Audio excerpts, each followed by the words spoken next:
Que tu vas perdre beaucoup de choses dans ta vie. Parce que beaucoup d'esprits, des esprits sont des espions qui cessent à ce que tu dises. Tu ouvres ta bouche pour dire des choses. Dès qu'ils apprennent ça, en même temps, paf, ils sont partis. Ils ont appris, ils viennent d'apprendre une information. On doit venir la noter. Fiou, qui? C'est là que l'a dit. Bon, voilà le problème qui commence. Tu n'as pas dit amen. Il cherche occasion. Le monsieur dit, il paye la dot. Bon, je paye la dot dans 3 mois.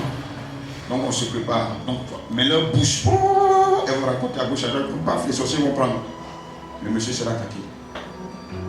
À cause de ta bouche. Ils vont attaquer. La femme allait dire, ce que vous avez dit en vous deux là, tu allais raconter à quelqu'un. Et si un de tes parents, même la sorcière, même de ta famille, tu allais lui dire. C'est ta soeur. Je ne sais pas l'esprit qui en est. Donc la nuit a fui. Elle dit, il va venir payer dans 3 mois. Automatiquement, voilà le problème dans son travail. Donc souvent, il y a des gens aussi, là, vous ne savez pas pourquoi souvent les garçons qui font parler avec toi, que toi, que chez toi, ça ne marche pas. Quand quelqu'un dit ça, c'est qu'il est... Il est parti quelque part. Et puis on lui a dit que c'est toi. Il y a des gens qui disent c'est leur femme qui fait ça, qui bloque leur affaire. Vous savez pourquoi il dit ça? Il sait où il est parti, puis on lui a dit. Il sait ce qu'on lui a dit. Mais il ne peut pas dire qu'il est parti là-bas. Il y a des femmes qui disent aussi que c'est à cause de toi mes affaires ne marchent pas. Ce n'est pas en vain qu'on dit ces gens de paroles, parce que c'est des esprits qui poussent les gens à parler. Il y a des choses comme cela. Donc c'est pourquoi vous devez prendre la peine de chercher les effets des vrais problèmes que tu as. Les effets. Ne rêvez pas. Il y a des effets, des choses concrètes dans lesquelles tu vas vivre, des choses que tu fais. Il y a des effets de ces malédictions, de ces choses. Il faut découvrir ces effets-là. Et puis après, c'est quand tu as découvert les effets premiers que maintenant, tu vas commencer à traiter quoi? Les effets. Après avoir vaincu les effets, tu vas où ça maintenant? Les esprits. Et après avoir vaincu les esprits, on va où ça? La parole de ces esprits. Il faut dire amen. Amen. Donc, ce qui veut dire quoi? Il y a les paroles, il y a les esprits, il y a les effets de ces esprits. Donc, c'est 3 choses. Et généralement, c'est ça qui fait que ces malédictions travaillent. Parce que tu peux commencer par un. Quand tu viens, un bon message, cela peut te délivrer. Quand on dit tu es délivré de la pauvreté, ça c'est quoi? C'est parole comme parole. Il faut dire amen. Amen. Ok. Ça peut détruire souvent la parole de malédiction dans ta vie parce que le pasteur a parlé. Tu travailleras. Amen. Ça peut détruire la parole qui fait que tu ne dois pas travailler. Mais et les esprits et les effets. On dit que tu travailleras. Mais dès que tu sors, tu dois payer CD, DVD. Tu es sur Nollywood, Nollychat. Tu attends que comment travailler la vie chez toi? Parce que c'est la paresse qui faisait que tu ne travailles pas. C'est-à-dire, effet là, c'est paresse. Ce n'est pas une affaire de quelqu'un t'empêche. L'esprit même de paresse est sur toi. Dis amen. Donc, on peut parler sur ta vie. C'est à cause de ça que souvent tu viens à l'église, tu sens, tu es moins, l'onction est sur toi, on te parle bien, tu es content. Tu dis, oh, parole là, c'est tout, hein, mais ta vie ne change pas parce qu'il y a des choses qu'il faut continuer de faire. C'est pas un simple temps comme cela. Il y a des choses, il faut aller en profondeur. Il faut me donner un bon amen. Amen. Il faut aller dedans. Il faut rentrer dedans. Que quelqu'un dise amen. Il faut dire Amen. Voilà. Donc une bonne délivrance commence, doit traiter ces trois choses dans ta vie. Ces trois choses-là. Il ne faut pas négliger cela. Il faut traiter ces trois choses. Il faut aller donc, à la recherche de ces trois choses. Et puis il faut dire Jésus est là. Si tu as été blessé, que je sois guéri. Après la punition de Dieu, la Bible dit que Jésus a été puni.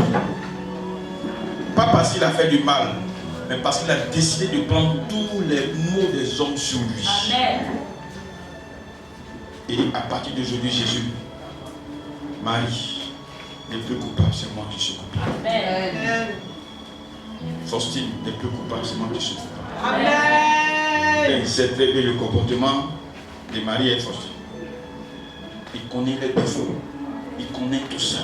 Ils savent le péché qu'ils ont fait, c'est le péché même qu'ils vont faire, ils connaissent tout. Mais dit Dieu, il faut laisser tout ça. Amen. C'est le péché d'hier, il est pris. Pour aujourd'hui, là, il prend. Pour demain aussi, il prend même pas. Un gars comme ça. Il dit, il a pris nos péchés d'hier, aujourd'hui et éternellement. C'est pourquoi Jésus, il faut le respecter et il faut l'aimer. Amen. Les péchés même que tu n'as pas encore fait là. Jésus a pris ces choses. C'est ça la croix. Hein. Mensonge que tu as dit demain à moi. C'est ce que tu as dit demain. Que tu n'as même pas encore fait, que tu ne penses même pas que ça va venir. Jésus a pris ça la croix. Amen. Ça c'est un. Deux, il était blessé pour que tu sois guéri. Amen. Peu importe les maladies dans ta vie. Amen. Jésus a pris la blessure. Répète encore. Jésus, tu as été blessé. Pour que je sois guéri. Il faut dire Jésus, tu as été fait pécheur. Avec ma nature de péché. Pour que je sois délivré. Justifié. Par ta justice. Amen. Amen. Amen. Amen. Amen. Le péché, il a pris ça. Et il a pris même ta nature de péché. Et puis maintenant, il te donne quoi? La justice. Amen. Vous devez comprendre cela bien. À la justice, là, l'avocat défend les gens. Mais Jésus est notre avocat. Amen. Lui, quand il va devant le juge, il dit au juge, tout ce que tu as dit là, tu as raison. Il a fait ça, il a fait ça, il a fait ça. Mais, regarde quelque chose. Je suis mort à la croix. Amen. Pour dire, il faut le laisser partir. Il faut dire Jésus merci. Jésus merci. Tu n'as pas dit ça de tout ton cœur. Jésus merci. À moins que tu ne crois pas. Jésus merci. La Bible dit à la croix, il a pris notre malédiction. Amen. Pour que nous soyons bénis. Amen. Et nous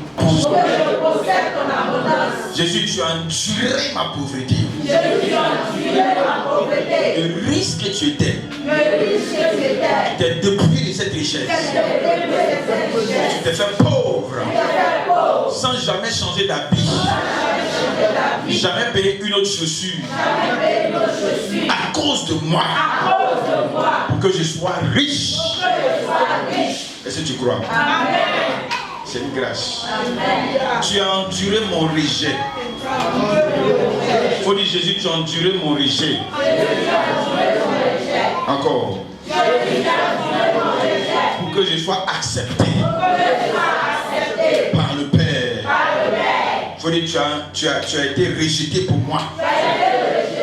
Pour que moi je sois accepté par Dieu. Au nom de Jésus. Donne-moi un bon amen. Jésus, tu as porté ma honte. Chez les Juifs là, quand on te parle à la croix, c'est une honte pour toute votre famille.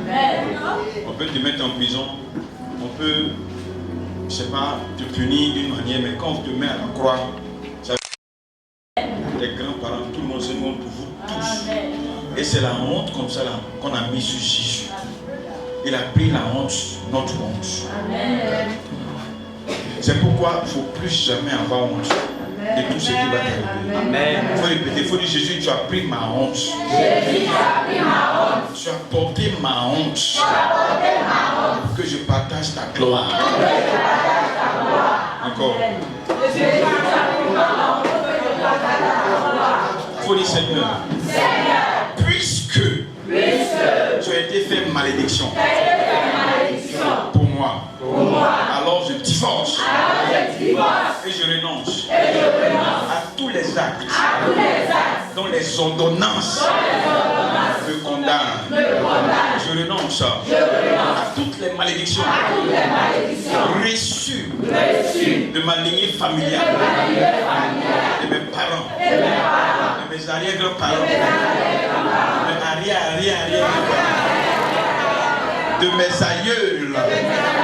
Je renonce à tous les ordonnances et à tous les actes liés à ma famille, à ma lignée, à ma race, à mon ethnie.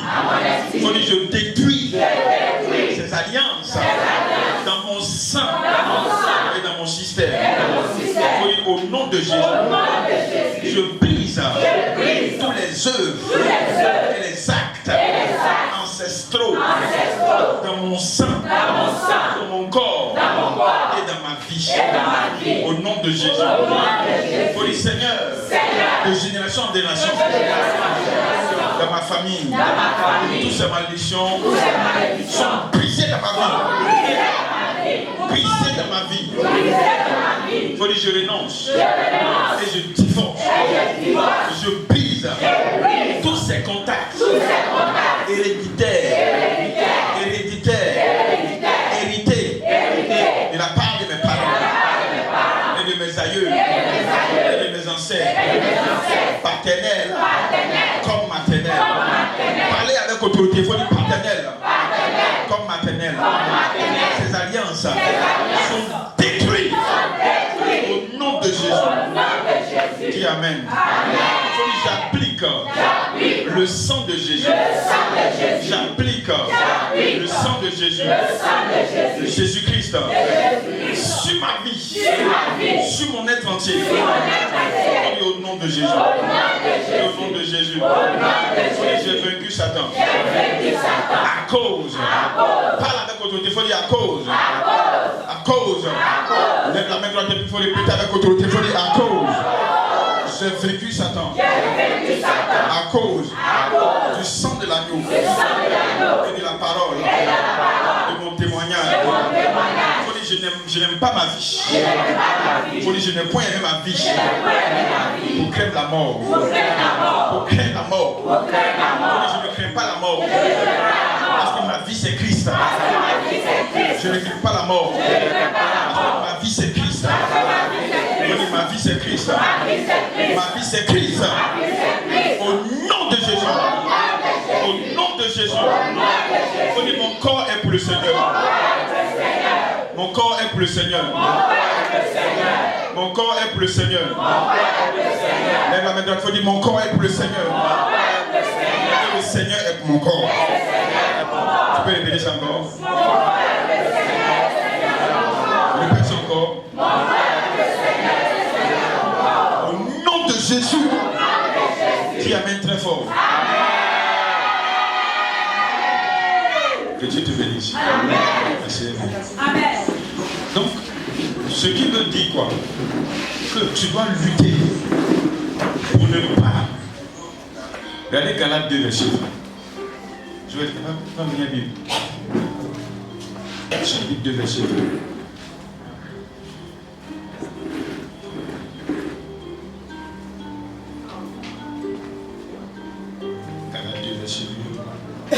Aïe, il n'y a pas quelqu'un qui me laisse. Joël, tu arrives à trouver Galates chapitre 2, verset 2. Je ne veux pas lire, que quelqu'un lise. Il y a des gens qui peuvent réciter ça.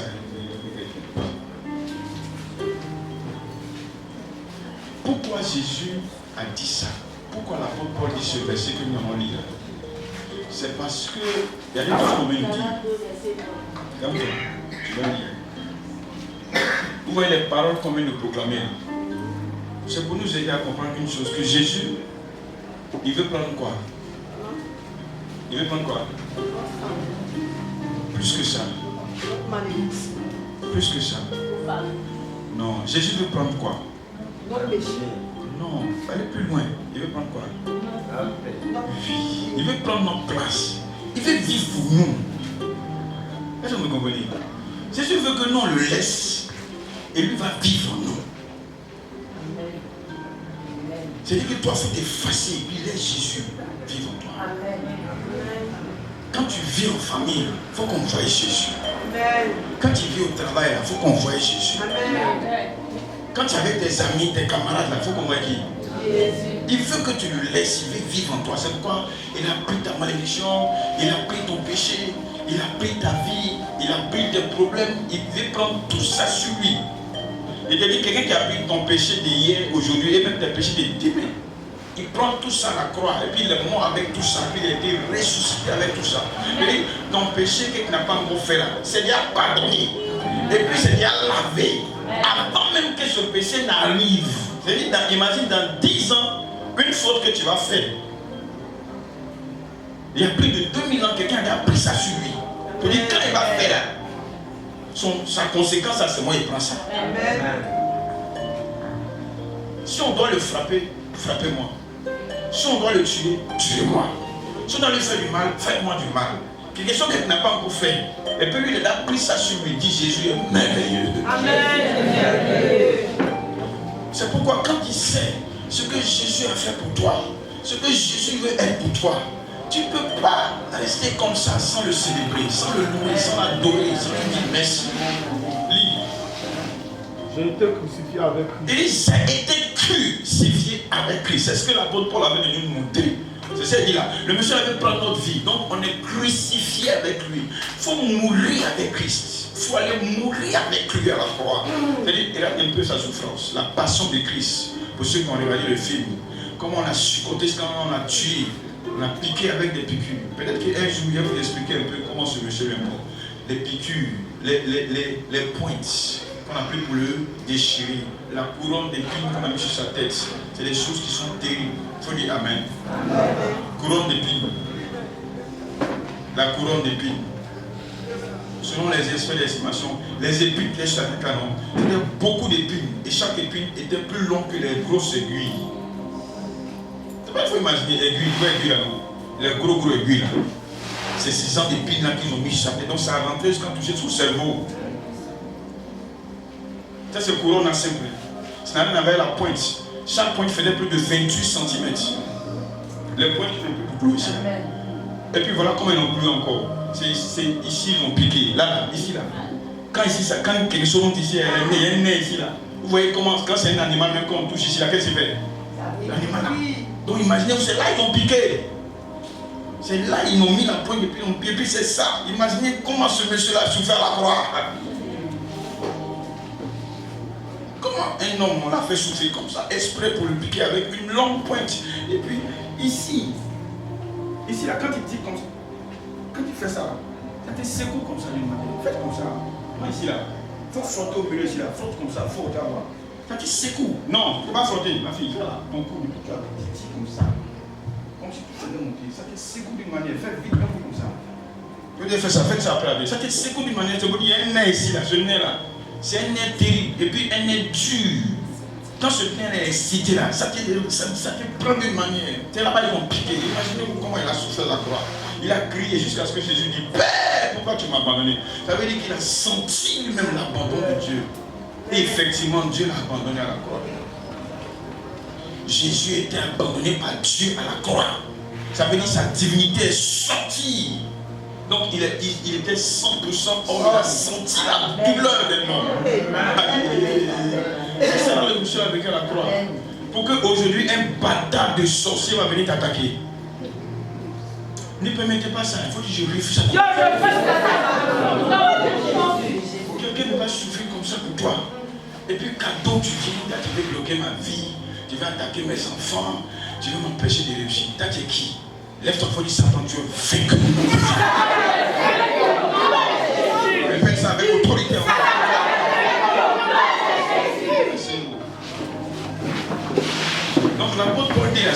vous devez vivre. Il dit, je suis crucifié avec Christ. Enlève ça de toi. Continue.